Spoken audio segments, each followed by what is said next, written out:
ಶುಭ ಮುಂಜಾನೆ ಎಲ್ರಿಗೂ. Welcome back to today's vlog. ಇವತ್ತು ಸಂಡೇ ಆದ್ದರಿಂದ ಶಿವಮೊಗ್ಗ ಹೊರಟಿದೆ, ನನ್ನ ಪರ್ಸನಲ್ ಕೆಲಸ ಇದೆ ಅಂತ ಹೇಳಿ. ಅದರಿಂದ ಬೆಳಗ್ಗೆ ಬೇಗ ಎದ್ದು ಯೋಗ ಮತ್ತು ಎಕ್ಸಸೈಸ್ ಮಾಡಿಕೊಂಡು ಸ್ವಲ್ಪ ಕೆಲಸ ಮಾಡಿಕೊಂಡು ತಿಂಡಿ ತಿಂದು ರೆಡಿಯಾಗಿದ್ದೆ. ನನ್ನ ತಂಗಿ ನನ್ನನ್ನು ಬಸ್ ಸ್ಟಾಪ್ ಹತ್ರ ಬಿಡೋಕ್ಕೆ ಬಂದಿದ್ಲು. ಸೊ ಅಲ್ಲಿ ವಿಡಿಯೋ ಮಾಡ್ಕೊಂಡೆ. ನಮ್ಮ ಹೊನ್ನಾಳಿ ಬಸ್ ನಿಲ್ದಾಣ ಇದ್ರ ಸ್ವಲ್ಪ ವೀಡಿಯೋ ಮಾಡ್ಕೊಂಡೆ. ಅದಾದಮೇಲೆ ಬಸ್ಸಲ್ಲಿ ಕೂತಾಗ ಸ್ವಲ್ಪ ವೀಡಿಯೋ ಮಾಡ್ಕೊಂಡೆ. ಅದಾದಮೇಲೆ ನಮ್ಮ ಹೊನ್ನಾಳಿ ಟಿ ಬಿ ಸರ್ಕಲಲ್ಲಿ ಒಂದು ಕಾರ್ಯಕ್ರಮ ನಡೀತಾ ಇತ್ತು. ಸ್ಕೂಲ್ ಮಕ್ಕಳೆಲ್ಲ ಇದ್ದರು. ಅದರಿಂದ ನಮ್ಮ ಹೊನ್ನಾಳಿಲಿ ಏನೇ ಕಾರ್ಯಕ್ರಮ ನಡೀತಾ ಇದ್ದರು ನಮ್ಮ ವಿಜಯವಾಣಿ ಶ್ರೀನಿವಾಸ್ ಸರ್ನ ಕೇಳಿದರೆ ಗೊತ್ತಾಗುತ್ತೆ ಅಂತ ಹೇಳಿಬಿಟ್ಟು ಅವ್ರಿಗೆ ಫೋನ್ ಮಾಡಿದಾಗ ಈ ವಿಷಯ ಹೇಳಿದರು ಮತ್ತು ಸ್ವಲ್ಪ ವೀಡಿಯೋ ಹಾಕಿದರು.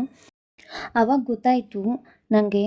ಅದೇನೆಂದರೆ 1973ರಲ್ಲಿ ಮೈಸೂರು ರಾಜ್ಯವನ್ನು ಕರ್ನಾಟಕ ರಾಜ್ಯ ಅಂತ ನಾಮಕರಣ ಮಾಡಿ ಇಲ್ಲಿಗೆ 50 ವರ್ಷ ಆಗಿತ್ತು.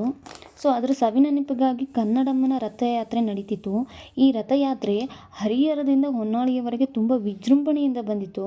ಈ ಕಾರ್ಯಕ್ರಮದಲ್ಲಿ ನಮ್ಮ ಹೊನ್ನಾಳಿ ಶಾಸಕರು, ಕಾರ್ಯದರ್ಶಿಗಳು, ಸದಸ್ಯರು, ಶಿಕ್ಷಕರು, ಸ್ಕೂಲ್ ಮಕ್ಕಳು ಹಾಗೆ ನಮ್ಮ ವಿಜಯವಾಣಿ ಶ್ರೀನಿವಾಸ್ ಸರ್ರು ಹಾಗೆ ಇನ್ನಿತರ ಮುಖಂಡರು ಸಹ ಭಾಗಿಯಾಗಿ ಕಾರ್ಯಕ್ರಮವನ್ನು ವಿಜೃಂಭಣೆಯನ್ನು ನಡೆಸಿ ಪೂಜೆ ಸಲ್ಲಿಸಿ ಚನ್ನಗಿರಿಯಲ್ಲಿ ಇದ್ರ ಬೀಳ್ಕೊಡುಗೆಯನ್ನು ನೀಡಲಾಯಿತು.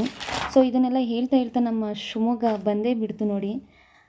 ನಾನು ಕರ್ನಾಟಕ ಸಂಘ ಹತ್ರ ಹೇಳ್ಕೊಂಡು ಸ್ವಲ್ಪ ವೀಡಿಯೋ ಮಾಡ್ಕೊಂಡೆ. ಹಾಗೆ ನನ್ನ ಪರ್ಸನಲ್ ಕೆಲಸ ಎಲ್ಲ ಮುಗಿಸ್ಕೊಂಡು ಲಂಚ್ಗೆ ನಮ್ಮ ಶಿವಮೊಗ್ಗದ ಫೇಮಸ್ ವೆಜ್ ಫುಡ್ ಕೋರ್ಟ್ಗೆ ಹೋದೆ. ಅಲ್ಲಿ ನಾನು ಫ್ರೈಡ್ ರೈಸ್ ಹಾಗೆ ಬಟರ್ ನಾನ್ ತಿಂದ್ಕೊಂಡು ಸಂಜೆ ಸ್ನ್ಯಾಕ್ಸಿಗೆ ನಮ್ಮ ಗೌರ್ಮೆಂಟ್ ಬಸ್ ಸ್ಟ್ಯಾಂಡ್ ಹತ್ರ ಇರೋ ಮಲ್ನಾಡ್ ಕೇನ್ ಫ್ರೆಶ್ ಅಲ್ಲಿ ಕಬ್ಬಿನ ಜ್ಯೂಸ್ ಕುಡ್ಕೊಂಡು ಮತ್ತೆ ರಿಟರ್ನ್ ನಾನು ಗೌರ್ಮೆಂಟ್ ಬಸ್ಸಲ್ಲಿ ಬಂದೆ.